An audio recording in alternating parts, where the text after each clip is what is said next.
Lista de participantes. Aquí está Claudia ya. Benjamín también.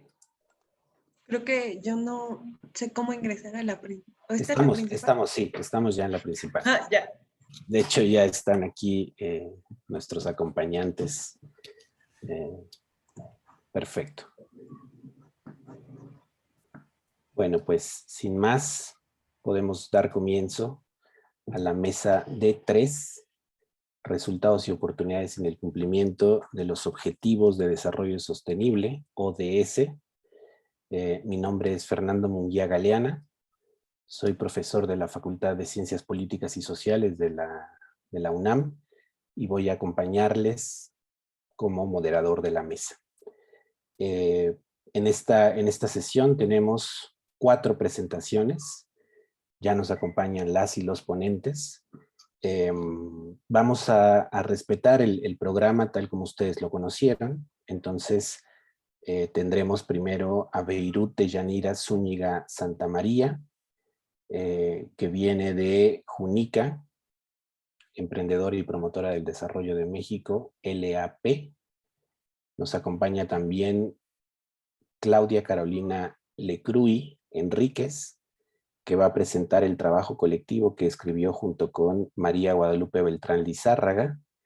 Ellas son del Instituto Tecnológico de Estudios Superiores de Los Cabos.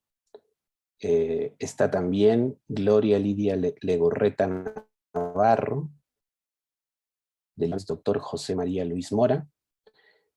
Y finalmente nos acompaña Benjamín Figueroa Rodríguez, que presenta un trabajo colectivo que escribió junto con Marco Antonio Hernández Holguín y Mariana Méndez López, de la Fundación Dr. Hernández Zurita, IBP.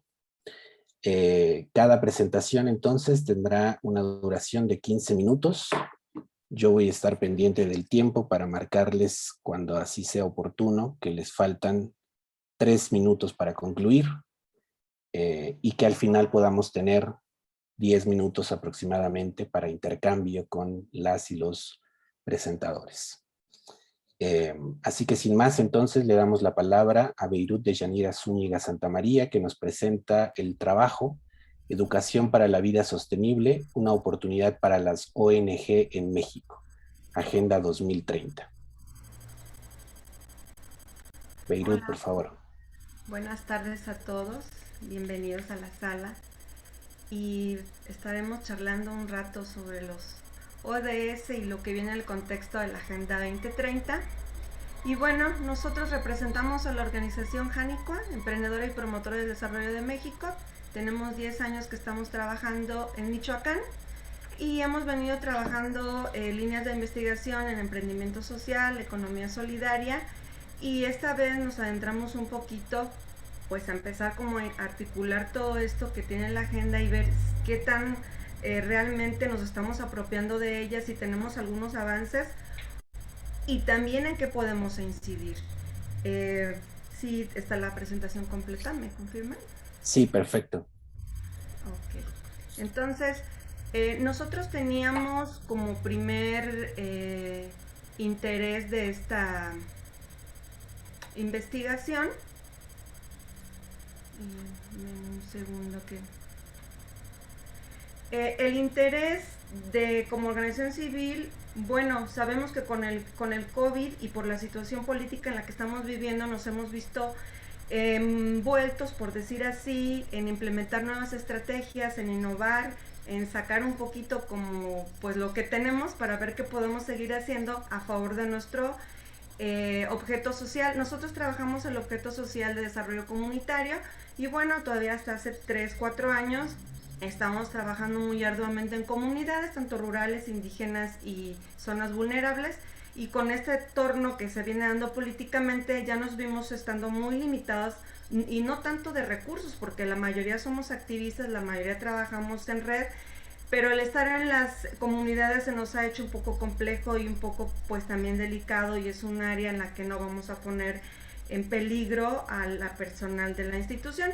Entonces ya veníamos pensando en cómo contribuir, pero contribuir a este objetivo en común que tenemos con la agenda de no dejar nadie atrás, de marcar que no tengamos desigualdad, que no exista la injusticia, que el rezago, solo que la Agenda 2030 creo que es muy ambiciosa y para el 2030 pues está a la vuelta de la esquina, y ahí es donde teníamos que empezar a valorar, bueno, qué tanto esta agenda, que tanto se habla, estamos trabajándola en la base, en la estructura, en la raíz, tanto de la educación y de las organizaciones, que podamos hacer frente a ella. Entonces nos vamos a centrar en el ODS 4, que es la educación de calidad, y entonces ahí nosotros empezamos a hacer el trabajo de investigación, y encontramos que el 49% de la población en México tiene un rezago de educación y es una población mayor de 15 años. Esto viene a la par con que además del rezago educativo, bueno, hay una proporción de hombres, una proporción en mujeres. Necesitamos también saber en la población indígena, tomamos los datos del INEGI y encontramos, bueno, que hasta hay población indígena que no asiste a la escuela. Y si ustedes lo ven, lo traigo un poquito al presente con esta noticia que nos da el INEGI de los 5 millones, parece ser que está en promedio, que abandonaron la escuela por cuestiones de la pandemia, pues todavía nos pone como en un dato muy alarmante del rezago que vamos a tener educativo, y el impacto será económico, social, de salud y mucho más, un escenario un poco más complejo. Nosotros tenemos como organización también, bueno, la mayoría de nuestros beneficiarios que hemos venido a lo largo de los 10 años, pues coinciden que la mayoría tienen nada más nivel primaria, un porcentaje secundaria, media superior y el mínimo nivel superior. Entonces aquí encontramos cómo sí está relacionado en campo con los datos que nos está manejando pues el INEGI, ¿no? Y nosotros sabemos que la Agenda 2030 marca 17 objetivos, y uno de los, la joya de la corona para mí, entre el 1 y el 17, pues está, porque el primero es acabar con la pobreza y el 17 es construir las alianzas para poder hacer implementación todos estos 17 objetivos de la agenda. Y es ahí donde no encontramos como una concordancia en la práctica, qué tan articulados estamos para llevarlo a cabo. Entonces, nosotros tenemos que el ODS 4 nos marca que debe haber una educación inclusiva, equitativa, de calidad, promover oportunidades de aprendizaje para toda la vida, no nada más para la educación básica. Debe de ser vinculada a los 16 ODS, y es aquí donde encontramos en las metas de este ODS. Nos vamos a centrar en la meta 4.4 y la 4.7, donde la 4.4 nos marca que debe de aumentar en proporción de jóvenes que se capacitan para el trabajo, para habilidades técnicas, para autoemplearse, para emprender proyectos o emprender ellos mismos. Y pues bueno, aquí tenemos un hueco en la educación porque no se está avanzando mucho. ¿Y por qué le digo que no se está avanzando mucho? Porque encontramos en la parte de la metodología, primero mapeamos un poquito el trabajo de Chávez Becker, donde nos habla todas las instituciones que existen. Alrededor hay de 33,000 organizaciones a 2018, que algunas de ellas marca que un 13% se dedica a trabajos de educación. Claro que estamos hablando de una educación informal, pero sí influye directamente a la educación de calidad o a esta agenda, que es lo que estamos poniendo hoy al centro, y ver cómo la agenda y el trabajo de las organizaciones civiles va influyendo. A lo mejor no está tan marcado y no podemos tener los indicadores, sería otra línea de investigación ahí para poder hacerlo. Revisamos también un trabajo que está por ahí de la Secretaría de los Avances del ODS, donde está relacionado todos los ODS que va haciendo cumplimiento el gobierno de México y qué resultados tienes. También hay una evaluación que hace el análisis de la UNAM, y es donde nosotros centramos los resultados.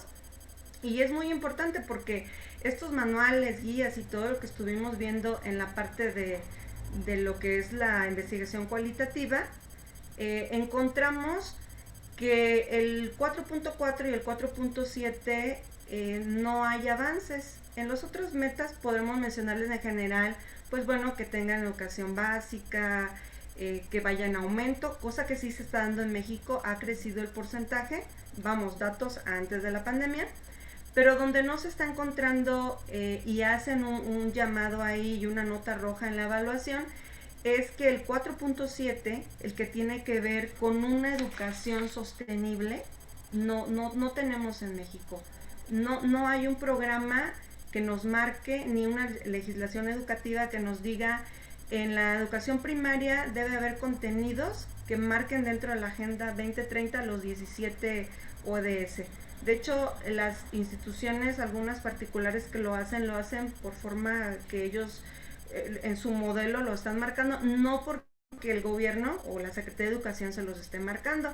Entonces, si esa población en México que está insertada en los estudios o en la educación formal no tiene la base de la Agenda 2030, pues difícilmente se va a apropiar de ella a lo largo de su vida. Eso es para ellos. Pero hablemos de la otra parte de la población que asiste en las organizaciones como la nuestra, que son personas que ya no tuvieron acceso a una educación, que ya no tuvieron acceso a oportunidades y se quedaron en una educación básica posiblemente para todo el resto de su vida, no supera la educación básica, y ahí es donde no le daríamos cumplimiento al objetivo el del ODS 4, que nos marca educación de calidad para toda la vida. Después tenemos de la revisión que damos de la organización, los datos y lo que encontramos de forma cualitativa en estas bibliografías. Nos centramos en la organización y vemos que lo que hemos venido haciendo sí vincula con los ODS y no nada más podemos decir una. O sea, nosotros no pretendemos como organización educar en Agenda 2030 a las personas, sino con habilidades y con talleres. Entonces, a lo largo de estos 10 años hemos venido promoviendo el emprendimiento social para los jóvenes, proyectos productivos que generan alimentos. Tenemos también administración de los recursos como sostenible, huertos orgánicos y una serie de talleres que sí van dando cumplimiento a la agenda, y tendríamos nosotros oportunidad como organización civil de llevarlo pues a otro escenario, y la oportunidad que marca esta investigación pues es que lo tendríamos que llevar a un escenario en línea, a un escenario de otro tipo de diseño, porque las oportunidades ahorita que tenemos, como vuelvo a retomar, no están siendo las óptimas para salir a las comunidades y trabajarlo.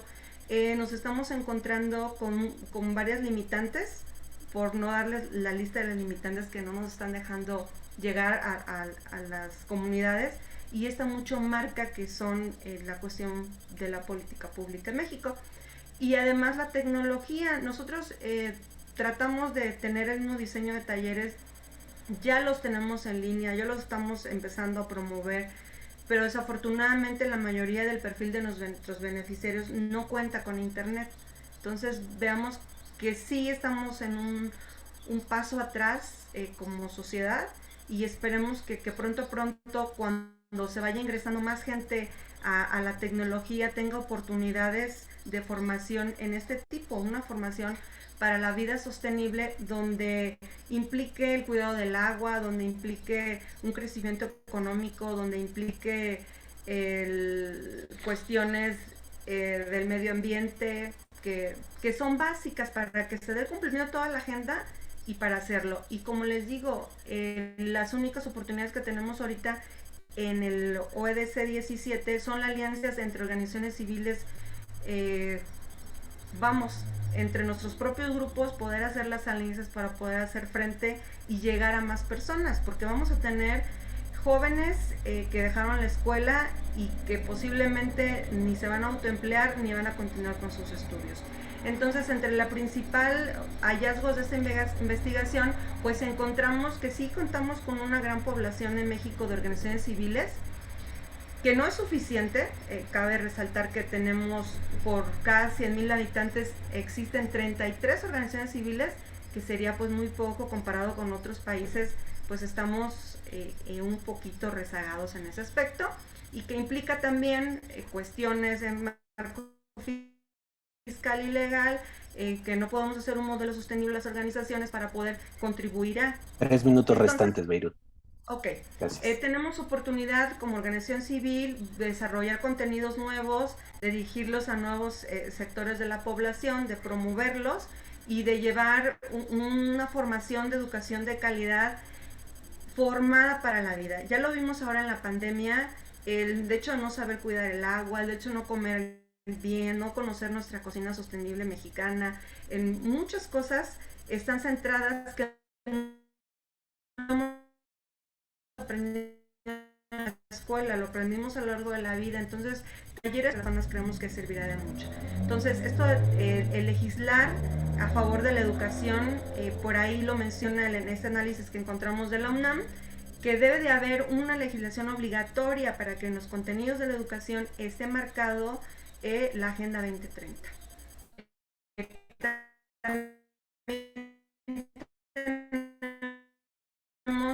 Y una participación más directa en las políticas públicas. Por mi parte sería todo por el momento. Estoy al pendiente para las preguntas. Gracias. Muchísimas gracias, Beirut. Te quedaba 1 minuto y medio, pero bueno, te lo Lo podremos poner en desaproveché. las participaciones, sí. Me Muchas lo gracias. final. Y en el chat hacían...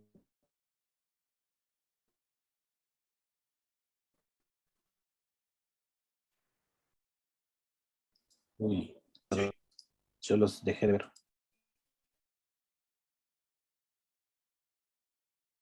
Ah, ahí estamos, perdón. Un sonido que se detectaba, al parecer era un tema del micrófono de Beirut. Una disculpa por ello, pero bueno, son gajes de la situación, ¿no es cierto? Bueno, seguimos adelante. Seguimos entonces con la presentación del trabajo colectivo que nos va a comentar Claudia Carolina Lecruy, contribución de las organizaciones del tercer sector para la consecución de Objetivo de Desarrollo Sostenible 4, Educación de Calidad, caso Municipio de Los Cabos, Baja California Sur. Bienvenida, Claudia, 15 minutos. Hola, buenas tardes. No me está permitiendo compartir. Le digo, me dice que el anfitrión inhabilitó la función de compartir pantalla a los participantes.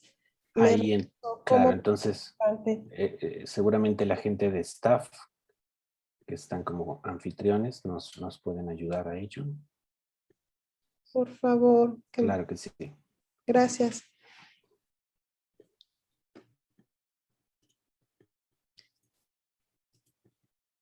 Listo. Listo, lo acabo de habilitar. Gracias. Gracias. Muy buenas tardes. Le doy la gracia por la oportunidad de participar en este congreso. El tema que traemos la doctora Beltrán y su servidora es la contribución de las organizaciones del tercer sector para la consecución del Objetivo Sostenible 4, Educación de Calidad, en el caso del municipio de Los Cabos, Baja California Sur. Las empresas son un motor de la economía y se podría decir que social, ¿no? Entonces, desde el tercer sector es un actor importante para la movilización comunitaria. En Los Cabos se han distinguido porque existe esa colaboración pública-privada y la sociedad civil tiene una contribución que es perceptible en nuestro contexto regional.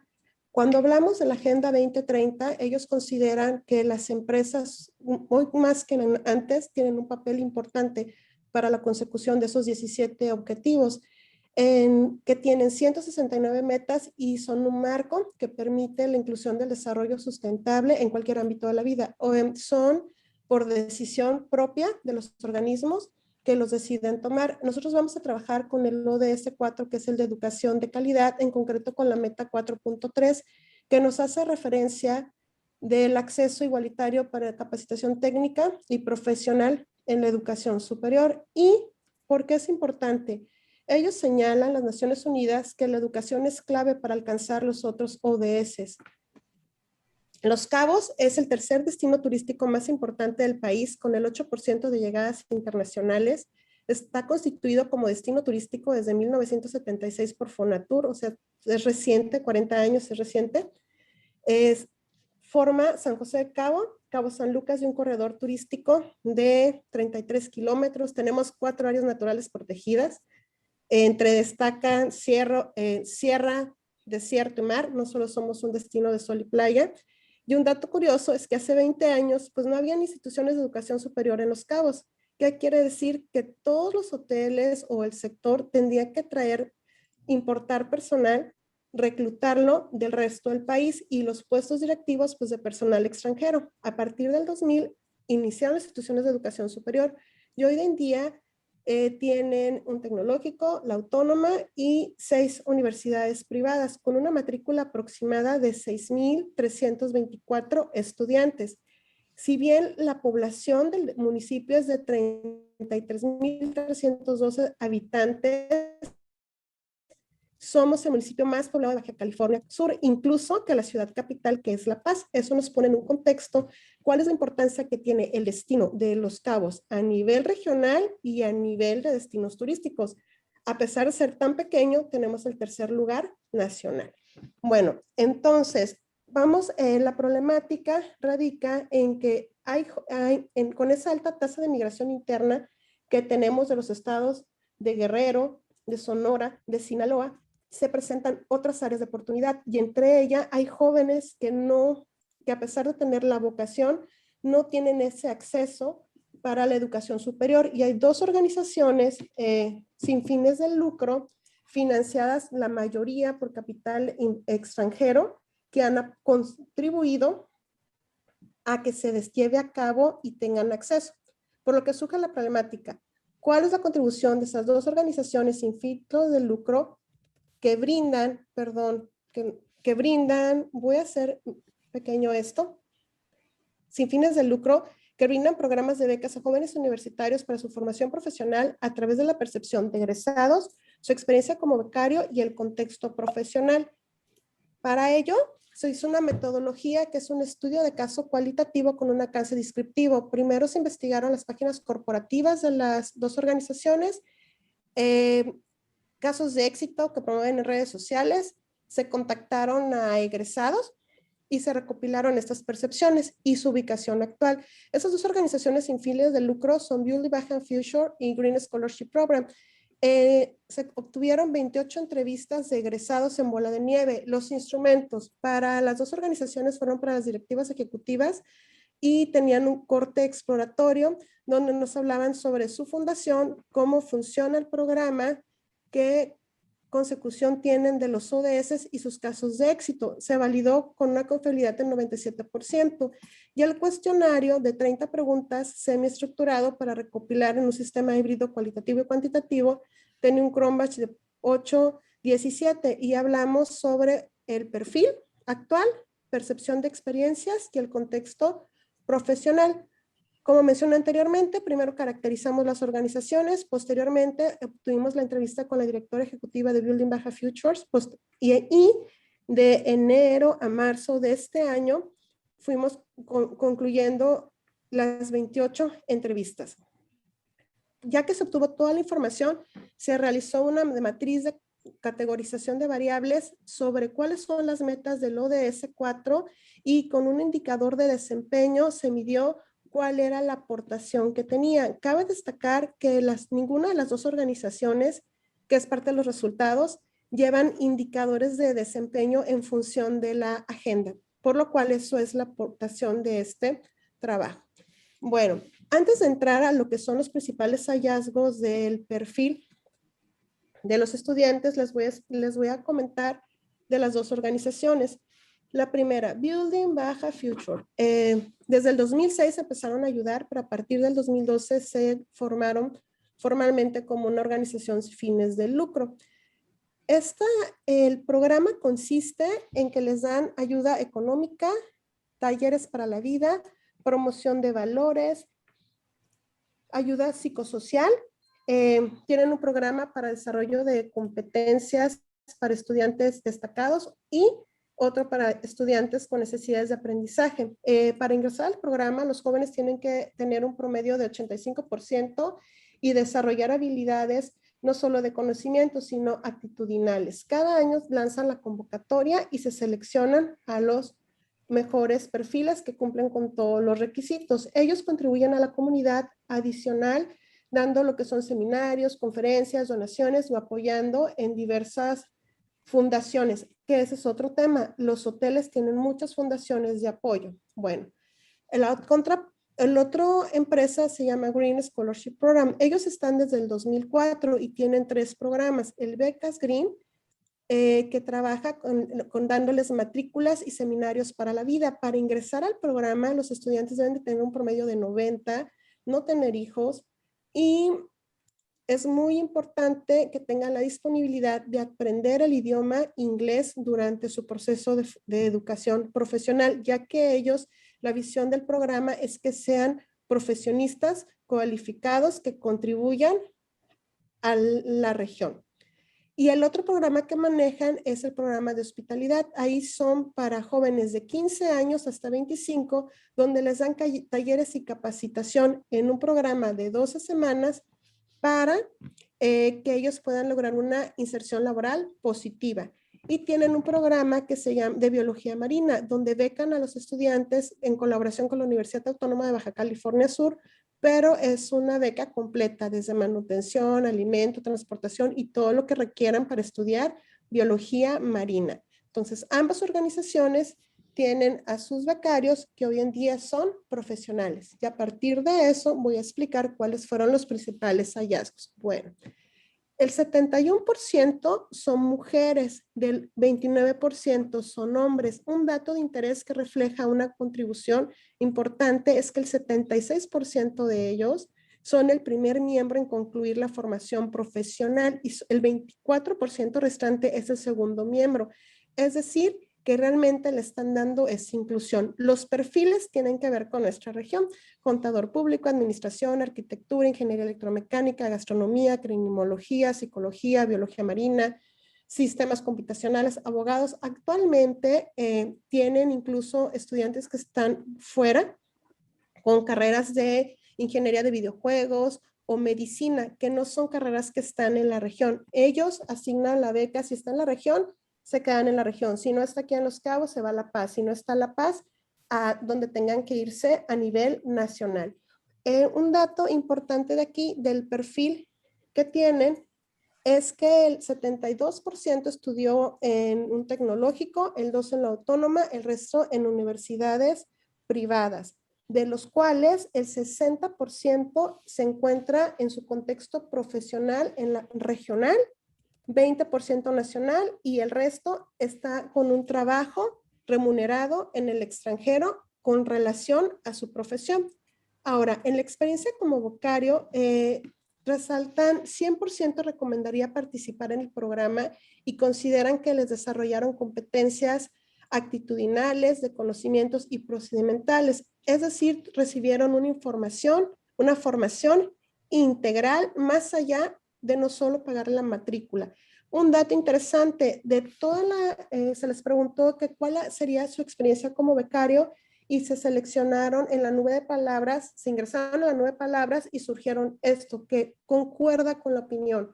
Me hicieron una mejor persona, familia. Ellos consideran a ambas organizaciones como su familia y me quedó grabado mucho una opinión. Para mí, que me dieran dinero para pagar la universidad fue lo mínimo que hicieron por mí. Realmente me adoptaron en todos los sentidos. Y con diferentes palabras, es la experiencia que ellos tuvieron como becarios. Ahora, su contexto profesional. Ellos, a partir de esas competencias que desarrollaron, ¿dónde están actualmente? Bueno, el 95% de ellos está laborando y tiene ingreso económico, y existe un biólogo marino que no está laborando, pero está ingresando una maestría de ciencias marinas y costeras. Ahora, sí recibe un ingreso, pero lo va a recibir pues por una beca de CONACYT, por lo que se podría suponer que si ese estudiante decide seguir el perfil, incluso podría llegar a ser investigador, a pesar de que en un momento ni siquiera tenía acceso a la universidad. De los que están laborando, el 95% percibe ingresos económicos y el 73% está en posición de liderazgo. Tenemos jefes de desarrollo académico de universidades públicas, hay directivos jefaturas y coordinadores. El 80% de las empresas donde están son privadas, el 20% son públicas. Se les preguntó que ellos cómo pensaban retribuir a su entorno y en la misma 9 palabras quedaron, primero, quieren promover los valores. Ellos están con los valores de que tienen que aportar, que tienen que dar, que tienen que ser los mejores ciudadanos. Y con relación al apoyo económico, mencionaban que apoyan a personas dándoles... 3 minutos restantes, okay, Claudia. Gracias, dándoles asesorías o incluso apoyo económico a quien lo necesita y están en labor social y el 100% continúa en contacto con las organizaciones. Ahora, para esquematizar en esta infografía, el ODS 4 de calidad dice garantizar la enseñanza inclusiva y equitativa de calidad y promover oportunidades de aprendizaje para todos. Originalmente trabajamos la meta 4.3 y la 4B, pero los resultados mostraron que incluso impactaban en la 4.4 y en la 4.7. 100% le dio acceso de formación profesional y técnica en las competencias técnicas y profesionales para darle acceso a empleo, trabajo docente y emprendimiento. Se encontró que el 95% tiene el empleo, el 100% están posicionados en una empresa que les genera un trabajo decente con prestaciones, seguro médico y un ingreso superior al promedio. Los Cabos, el ingreso promedio mensual es de 15,000 pesos. Si ellos tienen posición de liderazgo, pues nos podría marcar que incluso perciben quizás hasta el doble, ¿no? 25% está en emprendimiento. Hay 2 despachos de arquitectos, 3 de contadores y 2 dueños de restaurantes. Ahora, se hizo un estudio en la OCDE donde decía que en el 2019 que la fuerza laboral en México no solo necesitaba tener una educación profesional, sino un desarrollo de habilidades para que tuvieran un mejor logro y alcance en su desempeño. El 100% tuvo talleres con relación al desarrollo sostenible y cabe destacar que programas de estudios ya lo incluyen como parte fundamental de sus competencias. Ahora, entre las 2 organizaciones, Building Baja Future apoyó a 343 más los 200 que tiene activo y Green Scholarship Program tiene 134 egresados más los 70 que tiene activos. Conjuntos son 477 y podríamos decir, es que son pocos, pero son 470 vidas que cambiaron. En la experiencia de la directora de Building Baja Future nos comentó que ha tenido participantes que sus papás eran campesino y ahora es médico. Su papá era jornalero en una área natural protegida y hoy en día su hija es directiva de un hotel. Por decirlo de esta manera, fueron vidas que cambiaron y es la aportación. Representan el 8% de la matrícula de Los Cabos y el 4% de la matrícula estatal, por lo que se concluye que ambas organizaciones, cada una con sus programas, independientemente que no están en el marco de la Agenda de la 2030, sí han hecho acciones que contribuyen a garantizar ese acceso igualatario y formación técnica y profesional en los jóvenes de Los Cabos y que han sembrado un granito de arena para que ellos continúen aportando y se genere una cadena de ayuda. Muchas gracias. Genial, Claudia. Muchísimas gracias a ti. Sobre el límite del tiempo, pero muy bien. Muchas gracias. Vamos rápidamente con nuestra tercera ponente, Gloria Lidia Legorreta Navarro. Ella nos presenta el trabajo Contribución de las organizaciones de la sociedad civil al ODS 16, Justicia y Paz en situaciones de posconflicto. El caso de Red de Paz en Colombia. Bienvenida, Gloria. Muchas gracias. Muchas gracias. Agradezco la participación, la oportunidad de participar y de la mano con las otras ponencias me gustaría hablar de la contribución de las organizaciones de la sociedad civil al ODS 16, que está enfocado a los temas de justicia y paz en situaciones de posconflicto. Para ello, analicé el caso de Red de Paz en Colombia. Esta investigación forma parte de mi investigación de titulación para la maestría en el tema de cooperación internacional para el desarrollo. Por ello, la ponencia está enfocada a entender a las organizaciones como actoras del desarrollo. Es importante mencionar que Colombia es uno de los principales receptores de de ayuda oficial al desarrollo, es decir, que reciben dinero de Estados Unidos, Francia, España y demás países para contribuir a la justicia, pero también se cuantifica el apoyo que reciben de fundaciones privadas, como es el caso de nuestra ponente anterior, y me parecía muy importante poner esto en contexto porque usualmente no se ve a las organizaciones como actoras, sino como receptoras de apoyo económico, lo cual no necesariamente se traduce en una mayor participación de las organizaciones.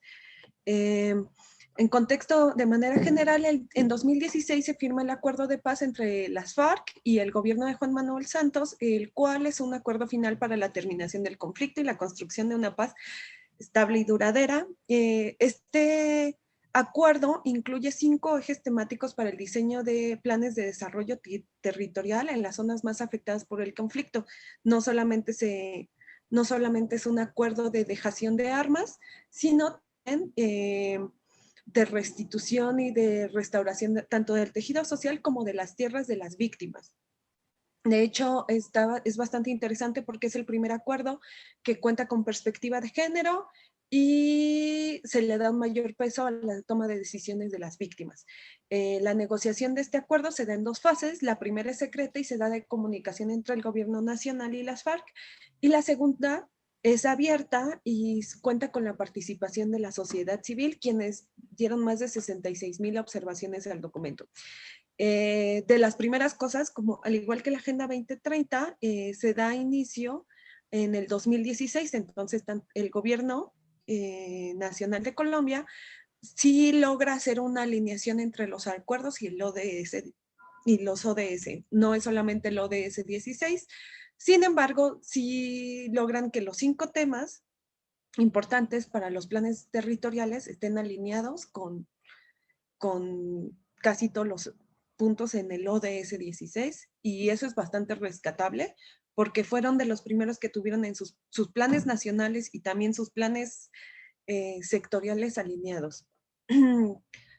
El objetivo de la investigación fue conocer la contribución de las estrategias empleadas por la Red Nacional de Iniciativas por la Paz y contra la Guerra para la construcción de la paz en Colombia posterior a la firma de los acuerdos durante el periodo correspondiente al 2016 y 2019.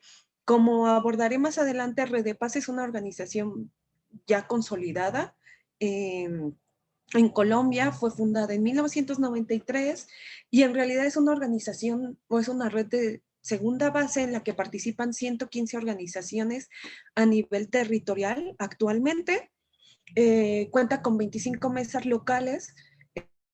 Estas 115 organizaciones se agrupan de manera regional y 32 mesas departamentales que corresponden a cada departamento, pero también hay redes transversales, hay redes de mujeres de Red de Paz, redes de jóvenes de Red de Paz y algunas temáticas por zonas.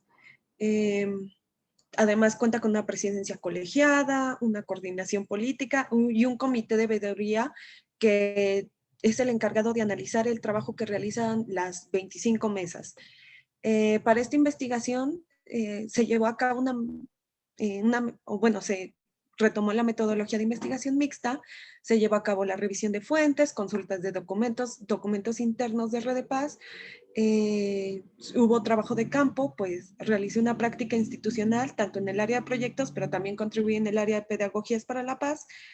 Se realizan entrevistas con personas de academia, funcionarios de gobierno, de organismos multilaterales, por lo mismo que he comentado que Colombia es uno de los principales receptores de cooperación y también es uno de los principales países en América Latina que cuenta con una amplia presencia de organismos de Naciones Unidas. De hecho, esto incluso algunas organizaciones creen que esto no es favorable porque ya se encuentra consolidada las capacidades técnicas de las personas en Colombia como para realizar ese trabajo y a veces esos recursos económicos que podrían ser destinados al tercer sector nacional son destinados a organismos multilaterales.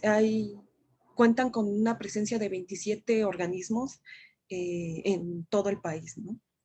Y también se llevó a cabo unos cuestionarios a 20 líderes territoriales de Red de Paz, es decir, de estas 25 mesas locales, sobre las estrategias para la construcción de paz, de acuerdo con la clasificación que ya ha realizado el CINEP, el cual es un centro colombiano que justo para llevar a cabo el análisis de la participación ciudadana en Colombia en torno a temas de paz, ya han realizado una clasificación. Por brevedad podría ampliar más, pero algunos de los resultados que me parecen más interesantes que arrojó esta investigación fue que el ODS 16 es que las organizaciones sí contribuyen a dicho objetivo, aunque no tengan el mandato como los gobiernos de generar indicadores, y ellas contribuyen tanto como socias, como formuladoras y como con constructoras de proyectos y programas impulsados desde la cooperación. Los conceptos de socia, formuladoras y co-constructoras son categorías de la doctora Gabriela Sánchez, la cual se refiere a que son diferentes formas de participar desde la cooperación, más allá de solo ser receptoras de recursos económicos que ejecutan proyectos. En temas de recursos de incidencia, se puede notar que no necesariamente esta contribución depende de los recursos económicos, sino en el caso de Red de Paz depende muchísimo de los principios institucionales, de los recursos sociopolíticos o de las redes políticas con las que cuenta y sí de otros recursos económicos que provienen en su mayoría de la cooperación, pero también de las agencias generadas nacionalmente para llevar a cabo esto. De hecho, tienen más allá del tema de organizaciones de la sociedad civil, los mecanismos que cuentan de cooperación son bastante interesantes. Se generaron al menos 3 fondos extras en Colombia únicamente para llevar a cabo el acuerdo. Sobre las pedagogías para la paz, que es un resultado o es un recurso con el que cuenta Red de Paz, porque desde hace más de 20 años se lleva a cabo la Semana por la Paz, que es una estrategia nacional impulsada por Red de Paz, por el CINEP, por Cáritas y UNICEF, en el que agencias y organizaciones, escuelas, llevan a cabo acciones de pedagogías para la paz.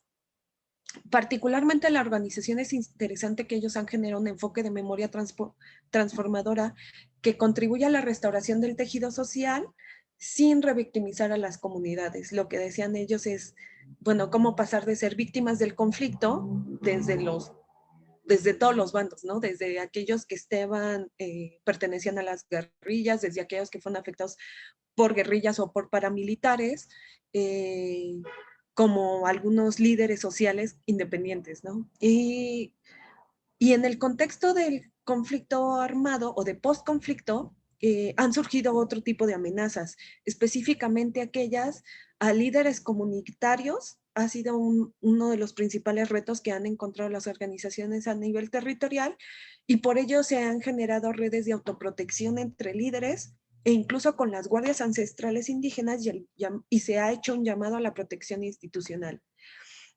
De igual forma que la ponente anterior, esta investigación arrojó que aunque Red de Paz lleva a cabo una infinidad de estrategias para incidir en las metas del objetivo 16, no reconoce como tal contribuir a la Agenda 2030 o incluso reconocer cómo sería la forma en la que ellos inciden.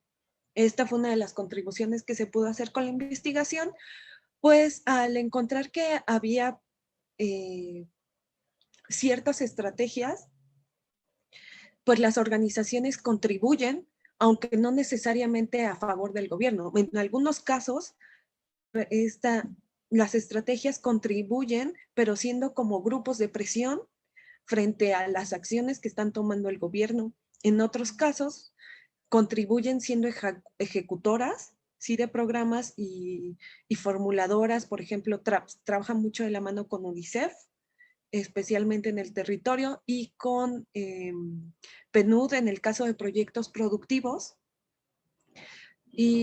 pero también como co-constructora, enfocándose en grupos de presión, pues además de ser una red, trabaja con otras plataformas políticas, junto con otras redes que igual son importantes, como Defendamos la Paz, la Mesa Social por la Paz o el Pacto Nacional por la Paz.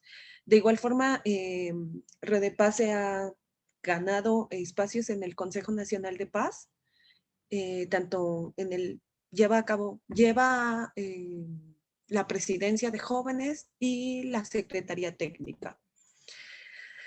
Bueno, de las estrategias que ejecuta Redepaz para contribuir, las principales son la protesta, la educación, la resistencia, la organización y la actuación políticamente. De los cuestionarios que se llevaron a cabo para las organizaciones en el territorio, 16 de 20 respondieron que llevan acciones de educación, 5 respondieron que llevan acciones de protesta o manifestación, así como organización de marchas. 3 respondieron que llevan a cabo acciones de resistencia, es decir, que han conformado redes de autoprotección pacíficas y han trabajado de la mano con las guardias indígenas y campesinas. Y 15 han respondido que llevan a cabo actividades de organización, tanto social como aquellas que están enfocadas a llevar a cabo proyectos productivos, porque de esta forma, generando mayor empleo para las personas jóvenes, es menor el riesgo de que se integren a algún grupo delictivo. De estos aprendizajes, lo que más rescatan ellos es la generación de alianzas, el trabajar no solamente entre las organizaciones de Redepaz, sino con otras organizaciones dentro del territorio, la adopción de estrategias conforme a fines específicos, y el diálogo y presencia permanente en el territorio. Redepaz suele ser consultado por el gobierno nacional, no precisamente porque lleven a cabo investigaciones. Minutos, Gloria. Con sólidas, sino por su presencia territorial. Y de esto se desprenden algunas oportunidades que me gustaría compartir, esperando que en México puedan ser rescatadas, ¿no? Algunas de ellas para las organizaciones serían que se deben reconocer los espacios claves para la incidencia y los beneficios de las alianzas multiactorales y con organizaciones territorios, incluso para búsquedas de recursos económicos. Creo que han contado con un modelo innovador en el que incluyen no solamente a las agencias de cooperación, sino también a empresas, especialmente para los proyectos productivos. En el caso de la cooperación, creo que sería necesario apoyar la autonomía de las organizaciones y la protección de los líderes territoriales de paz, así como la generación de diagnósticos, porque, como se sabe, la cooperación presenta unos proyectos eternos para los cuales a veces las organizaciones no tienen la capacidad técnica de resolver y a veces se necesita mayor flexibilidad, especialmente en los temas de rendición de cuentas y recursos.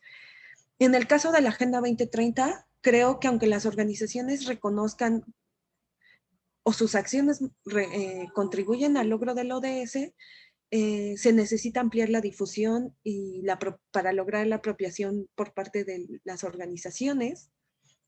Y para construir paz, en un momento de postconflicto, reconocer que estas situaciones son complejas e involucran un Estado de Derecho fuerte. También sucede mucho que se quiere dejar a las organizaciones funciones que son del Estado y que además en las situaciones de postconflicto es necesario recalcar que es necesario hacer la justicia para las víctimas y que éstas sean llevadas a cabo o se ejecuten a través de propuestas concretas. Muchas gracias, sería todo. Perfecto, muchísimas gracias, Gloria.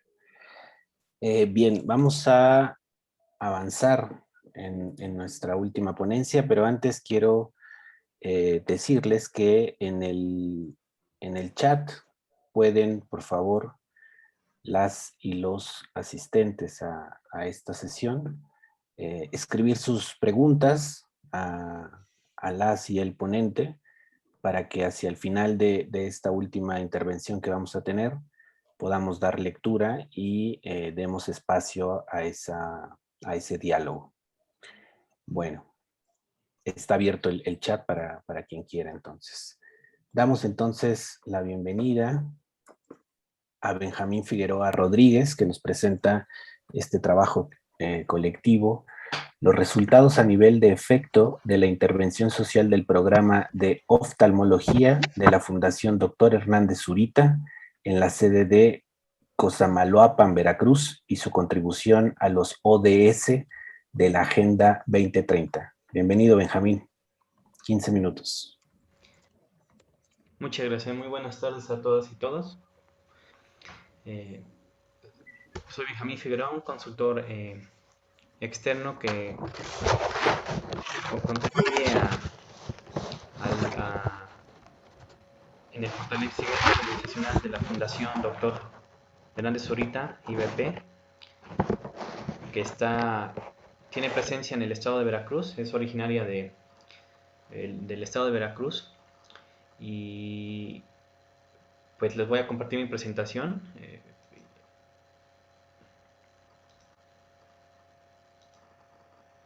¿Pueden ver mi pantalla? Sí.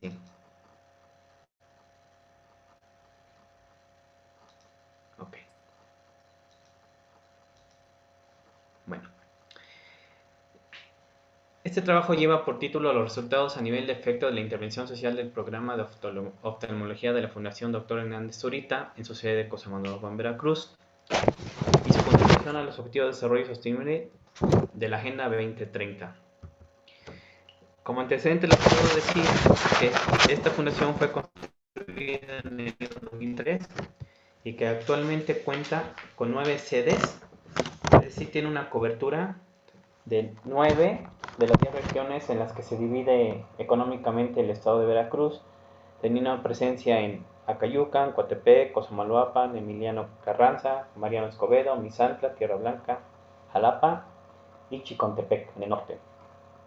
Como ustedes pueden ver en el mapa, yo les contribuí a hacerles de alguna manera mapas isocronales para identificar la cobertura que debería de tener cada una de las sedes. Estas fueron puestas a no más de 2 horas de traslado de los municipios, entonces están ubicados estratégicamente para tener una mejor cobertura en cuanto a poder ofrecer el servicio de oftalmología, porque ellos tienen justamente 2 programas en el que vamos a presentar el día de hoy. Es el programa de oftalmología, también tienen un programa de diabetes, porque ustedes sabrán que una de las causas de la ceguera, en este caso ellos operan de cataratas de diferente etiología, es justamente la diabetes mellitus tipo 2. Entonces por eso ellos trabajan dos programas, el programa de diabetes y el programa de oftalmología. Tiene una cobertura de 183 municipios del estado de Veracruz, también abarcan 46 de Puebla y 17 del estado de Oaxaca. Como parte de un proceso de fortalecimiento, hicieron ellos, gracias a la donación de la Fundación Nacional Monte de Piedad, pues pudieron identificar como primer paso, diríamos, identificar su problema social, el problema social que ni la iniciativa privada ni el gobierno están contribuyendo a resolver, que en este caso fue personas vulnerables económicamente de diferentes municipios del estado de Veracruz, los cuales presentan algún tipo de discapacidad visual. Partiendo de esa problemática social, pues se realizó su teoría de cambio, lo pueden ver en la figura del lado derecho. Después de obtener su teoría de cambio, identificar sus componentes de intervención, los cambios esperados a nivel de producto, efecto e impacto social, se hizo el diseño de sus indicadores a nivel de efecto e impacto, y luego la validación de instrumentos de evaluación para poder evidenciar ese cambio esperado en los titulares de derechos. La justificación del estudio es parte de que todo proceso de evaluación debemos de tener claridad en lo que deseamos evaluar, y que pues básicamente la evaluación, como vemos, tiene 3 características, que es el obtener información, el poder formular juicio de valor y el ser visto para tomar decisiones. Desafortunadamente a veces las organizaciones de la sociedad civil, cuando hablan de evaluación o empiezan a ver temáticas de evaluación, pues se espantan mucho porque piensan que es fiscalizar, ¿no? Y simplemente lo que uno ha contribuido a que ellos realmente tengan claro de que el evaluar no es malo, el evaluar es necesario justamente para esa toma de decisiones, para ver si lo que están realizando está contribuyendo a resolver la problemática social que identificaron en su teoría de cambio. Esta evaluación justamente es, como dice la presentación, nada más a nivel de efecto. Evaluamos el nivel de efecto de la intervención social de la fundación y en una sola sede, la sede de Cosamaloapan, Veracruz, una sede que se puso en marcha en 2019 y que operó a 55 titulares de derecho de cataratas de diferente teología. Y después de hacer pues un muestreo y logramos hacer partimos de estas preguntas de investigación que la Agenda 2030 está constituida de 17 objetivos de desarrollo y 169 metas.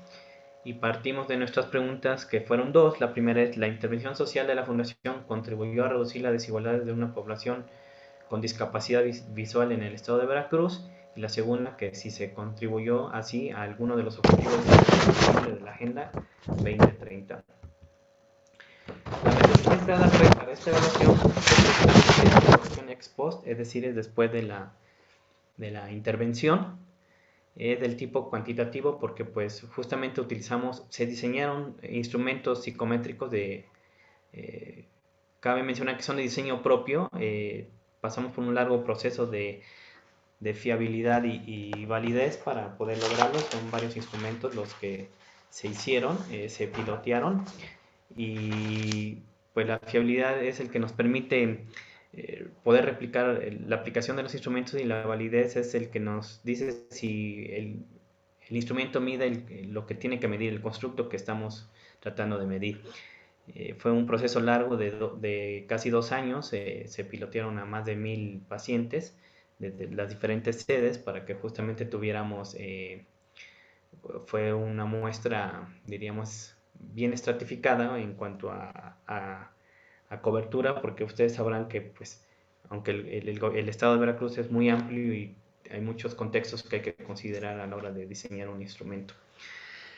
Una vez aplicada la fiabilidad y validez de los instrumentos, pues se aplicaron los mismos a partir de la siguiente metodología. Primero identificamos a los pacientes operados de la sede, en la sede de Cosamaloapan, en Veracruz. Otra de las fortalezas que tiene esta fundación es que tiene un sistema administrativo muy, muy completo. Todo lo tienen ya muy sistematizado, muy en la nube, toda la información. Y a partir de ahí, pues nada más se le pidió al área de sistemas que nos identificara los pacientes operados de junio del 2019 a julio de 2020. Como les comentaba, fueron 55 titulares de derecho. Y a partir de ahí se hizo una muestra, el cual nos salió una muestra de 34 titulares con una confianza del 90% y con una confianza del 90%, ¿verdad? Después de revisar revisamos el expediente electrónico de los pacientes para justamente identificar de qué municipio venía. Se fueron a aplicar los cuestionarios de forma presencial, a pesar de tener esta problemática de los inicios de la pandemia, porque justamente se aplicaron el año pasado, en junio de 2020. El siguiente paso fue sistematizar la información. Se hizo un análisis y luego la valoración de la misma, porque como les comento, la evaluación es justamente vista como un juicio de valor, ¿no? Para que la fundación tenga elementos de decir si las actividades no están contribuyendo a los efectos y al impacto esperado en su intervención social. Como resultados, pues ellos esperaban básicamente a nivel de efecto dos grandes cambios. El primer cambio era la integración del titular de derechos a la integración social del titular de derechos, y el segundo, mejorar el bienestar familiar de su titular y del titular y del familiar, ¿no? El bienestar familiar. Para ello se hicieron 4 indicadores que están ahí. El efecto primero para integración social es el pacientes empoderados, el segundo, porcentaje de pacientes contribuyen al ingreso familiar, y en cuanto a bienestar familiar, el efecto era porcentaje de familias complacidas por la autonomía del paciente, y el segundo era porcentaje de pacientes operados que se valen por sí mismos. A partir de ahí, de la aplicación de los instrumentos, pues pudimos obtener los siguientes resultados. Para el primer efecto, que es integración social del paciente, para lograr que un paciente intervenido quirúrgicamente por la función logre la integración social, es indispensable que se empodere. El empoderamiento es relevante a nivel individual como a nivel social. Esto puede ser un medio para alcanzar un fin, que en este caso es su integración a la sociedad, o puede ser un fin en sí mismo, ¿no? El lograr que el individuo o el sujeto o el titular de derechos se empodere. En este caso, encontramos el 20.59% del tamaño de la muestra lograron un empoderamiento total. Hablamos de un empoderamiento total porque a la hora de hacer el análisis, diríamos, estadístico, y la fiabilidad del instrumento en cuestiones matemáticas, cuando diseñamos el instrumento encontramos que tenía diferentes, el empoderamiento estaba construido de diferentes constructos, diríamos, o de diferentes dimensiones, como la confianza en sí mismo, la inclusión social, el desarrollo de capacidades. Entonces, estadísticamente, cuando tú haces la fiabilidad del instrumento, pues vas viendo cómo se van agrupando los ítems y cómo se van haciendo grupitos. Entonces, por eso se identificaron en sí estos tipos de dimensiones, y por eso hablamos de un empoderamiento total, de que solo el 20-59% de la muestra lo lograron. Pero si lo vemos por dimensión, diríamos que desmenuzamos o desagregamos ese empoderamiento total, el 50% de la muestra logró su inclusión social y el 41.18% de la muestra logró el desarrollo de capacidades. Esto es importante para el logro de los objetivos o el fin de la intervención social de la fundación, ¿no? El que integre la sociedad, el titular de derechos. 3 minutos, Benjamín. ¿Perdón? ¿5 minutos? 3 minutos restantes. El segundo indicador, el de que interviene en el ingreso familiar, identificamos que el 14.71% de la muestra incrementó sus ingresos. Aquí hay algo muy interesante también. Casi el 64% de la muestra se dedicaba al hogar, y se identificó que el 3%, cuando se hizo esto, la aplicación de los instrumentos, también hubo un instrumento desde el punto de vista económico. Identificamos que el 3% ya dejó de hacer labores del hogar y se dedicó ya al comercio, es decir, se ingresó a la economía. No identificamos si formal o informal, porque pues esa no era nuestra intención. Lo que intención es simplemente identificar si podía incorporarse y contribuir al ingreso familiar, incorporarse económicamente a la sociedad, ¿no? Como vimos, identificamos el 14.71 que incrementó sus ingresos, y no solo eso, sino que hubo un incremento de un 30%, que diríamos que es algo significativo desde el punto de vista económico. Y el segundo resultado del bienestar familiar, vemos dos indicadores. El primero, complacidos por la autonomía del paciente, pues logramos que identificamos que el 50% lograron ese bienestar familiar total, el 58% lograron mejorar el respeto, y el 70% lograron la resolución de conflictos.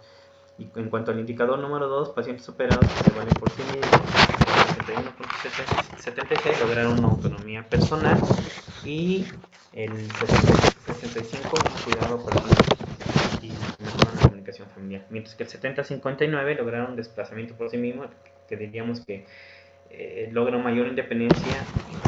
Es complicado esto en cuanto al bienestar familiar, porque en cuanto a la discapacidad visual siempre necesitan de un cuidador familiar, ¿no? Sí, diríamos. Y incluso habíamos identificado en algunos casos que, como son adultos mayores, la mayoría, los cuidadores eran hasta los nietos. Entonces, tenemos un estudio de caso de que un adulto mayor de cuidador tenía la nieta y la nieta dejó de ir a la escuela por ser el cuidador. Entonces, al lograr estos efectos, estos cambios, creímos que no solo mejoramos al titular de derecho, sino el entorno familiar, ¿no? Que esta niña logró incluso volver a la escuela. Y rápidamente, como resumen, contribuimos a dos objetivos: el objetivo 3, salud y bienestar, y el objetivo 10, reducción de las desigualdades. En el objetivo 3, salud y bienestar, porque pues la fundación casi abarca en cobertura, diríamos, a todo el estado, 183 municipios del estado de Veracruz, aunque es específicamente la salud visual, la salud visual. Y el objetivo 10, reducción de desigualdades, como vimos, pues hubo una mejora en el ingreso, y es donde está contribuyendo la fundación a reducir desigualdades económicas. Muchas gracias. Perfecto. Muchísimas gracias, Benjamín. Bueno, pues 4 intervenciones muy interesantes que dan muestra de un trabajo sistemático que han venido haciendo tanto por parte de sus organizaciones como en el caso de Gloria, un trabajo de investigación en su maestría, cada una con un riguroso andamiaje metodológico, ¿no? Y también, bueno, que nos dejan ver justamente las tensiones, los pendientes y la necesidad de, digamos, seguir avanzando en estas metas que se han planteado en la Agenda 2030, pero señalando efectivamente las insuficiencias quizá, ¿no? Y por otro lado también la organización sistemática de cada una de estas organizaciones. Bueno, pues agradecerles mucho a las y el ponente. El chat está abierto en caso de que haya alguien que quiera hacer alguna intervención. Aprovecho en tanto se suma alguna pregunta para agradecer a Gabriel Morales del CEMEFI que nos acompaña en la sesión,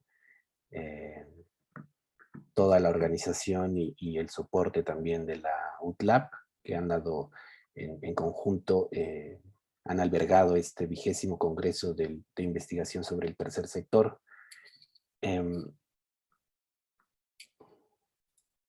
No tenemos preguntas, no sé si haya alguien que quiera tomar la palabra. Aparece una pregunta justo ahora.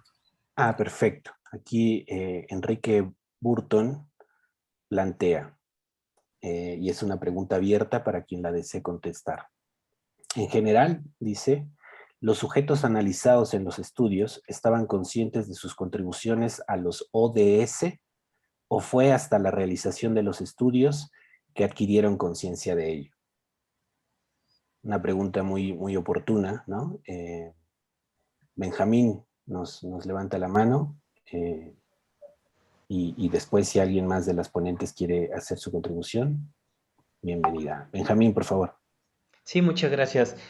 Justamente una de las actividades que realizan antes de la intervención quirúrgica del titular de derechos es darles unas pláticas motivacionales, ¿sí? De parte del área de psicología, porque esta fundación, digamos, que abarca, aunque si bien está su población objetivo, diríamos, es las personas con discapacidad visual, los componentes de intervención diríamos, va más allá, ¿no? Buscan la salud integral del titular de derechos, entonces les dan psicología, les dan medicina general, los van como que canalizando, aunque lo principal es mejorar la agudeza visual, la discapacidad visual.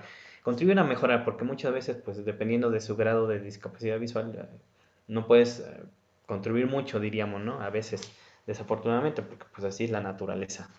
Pero sí, justamente una de las actividades es darles esas pláticas motivacionales y darles a entender la relevancia de operarse. Porque cuando empezamos a trabajar con bueno, yo empecé a trabajar con esta fundación, el director de la fundación misma, el que es cotitular de esta investigación, él decía, yo le cambio la vida de la noche a la mañana al titular de derechos. ¿Por qué? Porque de dejar de ver, lo opero al siguiente día, recupera la vista. Y para mí ese es un cambio. Sí, doctor, usted tiene toda la razón, es un cambio, diríamos, porque pues, al final es gestión, ¿no? Un producto, pues, lo opero y ya vuelvo a ver, mejora su agudeza visual. ¿Pero para qué? ¿Con qué fin se hace eso?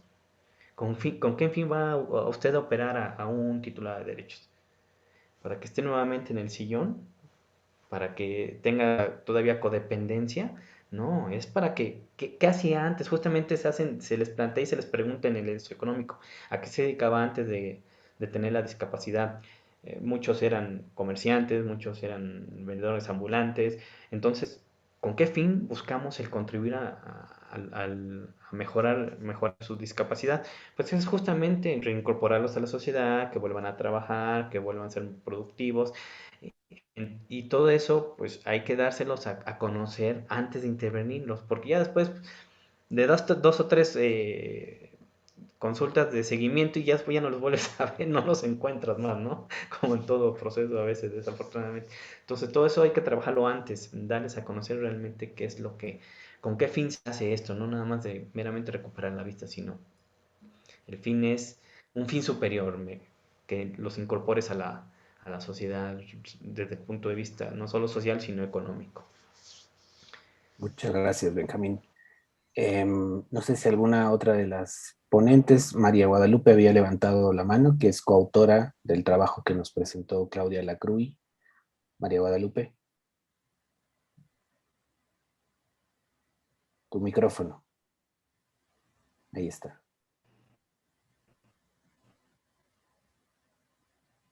No te escuchamos.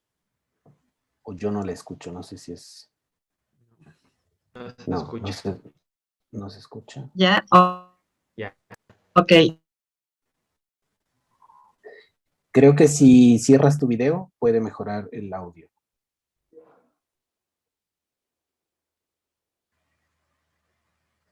Tengo problemas aquí con el equipo. Sí, mire, en cuanto a la pregunta, ¿no se escucha? ¿Sí me escucha? En cuanto a la pregunta sobre contribución de los ODS, tocó ese tema y de dicha contribución.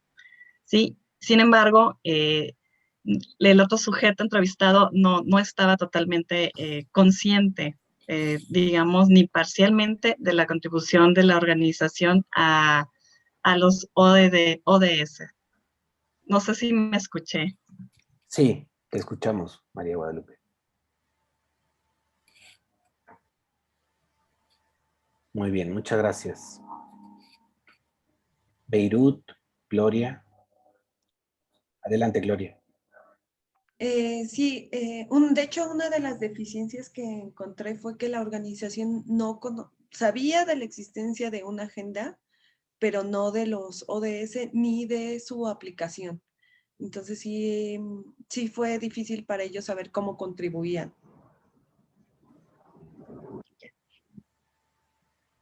Imagino que además en el caso que tú estudiaste era una situación importante, ¿no? Es decir, tener conocimiento de estos ODS, ¿no? Podía quizá tener un impacto específico en la resolución o en los procesos de resolución de posconflicto. Sí, claro. Además, lo que digo, por tiempo no pude mencionar es que los planes son territoriales con esos 5 ejes para su aplicación, tienen que ser interseccionales en al menos 3 temáticas.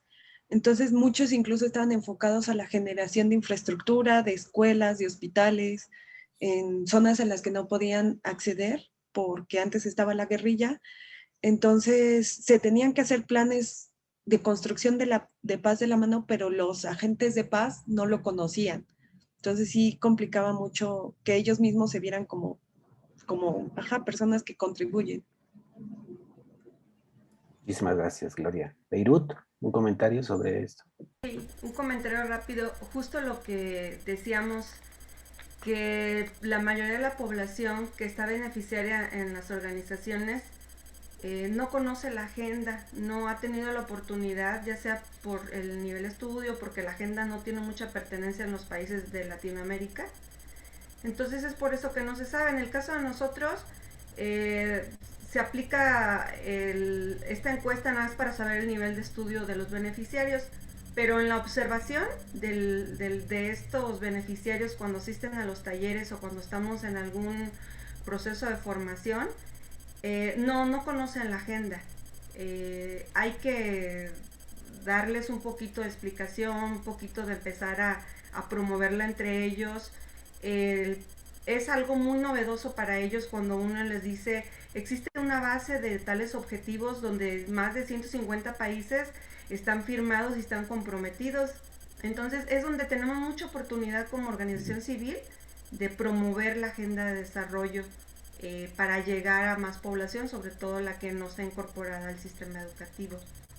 Gracias. Perfecto, muy pertinente ese comentario, ¿no? El proceso de formación en el que también quienes colaboran en organizaciones han tenido que incidir. Enrique Burton vuelve a plantear, ¿no? Justamente que suena preocupante que al parecer los ODS a estas fechas no tienen difusión o penetración general en el tercer sector y la población en general. Claro, en coincidencia con lo que decíamos y ustedes mismos señalaban. Bueno, estamos sobre el tiempo. No sé si haya alguien más que quiera brevemente tomar la palabra de quienes nos acompañan. O... De este último comentario, si me dejas hacer un sí, por supuesto, de Bello. énfasis. Fíjense que, al igual que ustedes, en lo general cuando inicié la investigación, pues uno alcanza a ver que pues dentro del contexto de los beneficiarios no se conoce, con otras organizaciones empieza a haber un poquito de promover, empieza a haber formación, en nuestro caso el Monte de Piedad ya hace algunos años empezó a tratar de formarnos, y el gobierno hace yo creo 2 años empieza a hacer cambios y ya el presupuesto de egresos está planeado conforme a los ODS. Ese es uno de los grandes cambios que podemos decir que en forma positiva está. Ya se dio el cambio para que se planeara conforme a los ODS. Pero es curioso, hay una línea de investigación muy buena y oportuna para los que quieran seguir. ¿Por qué? Porque pues nada más esta distribución, por ejemplo, en la educación. Se cumple con el ODS y lo marca al 4 y lo alinea y lo hace.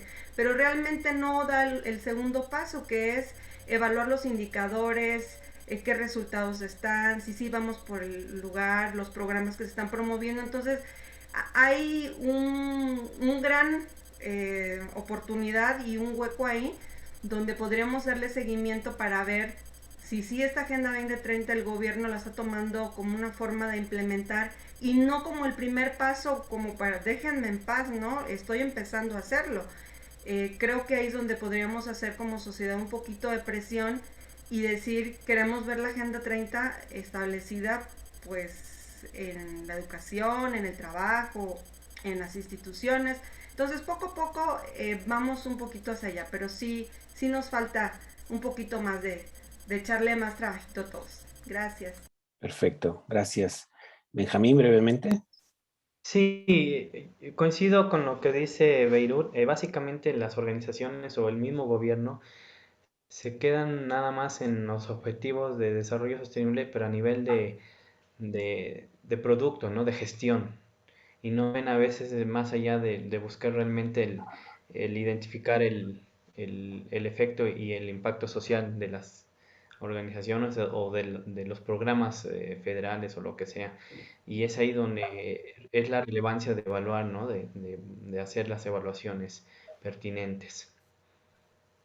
Perfecto.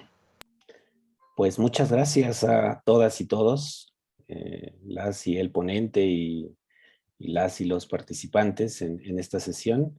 Pues no queda más que agradecerles y reiterarles las felicitaciones por sus presentaciones. Ojalá tengamos suerte de encontrarnos en la siguiente edición de este congreso. Felicitaciones y agradecimientos también a los organizadores de este evento. Y pues nada, en las condiciones en las que estamos, ¿no? La dificultad a veces de encontrar tiempos y energías para sostener estos eventos merecen una doble felicitación.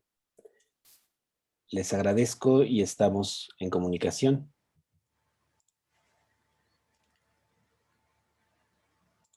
Muchísimas Muchas gracias. gracias. Hasta luego. Muchas gracias, hasta luego.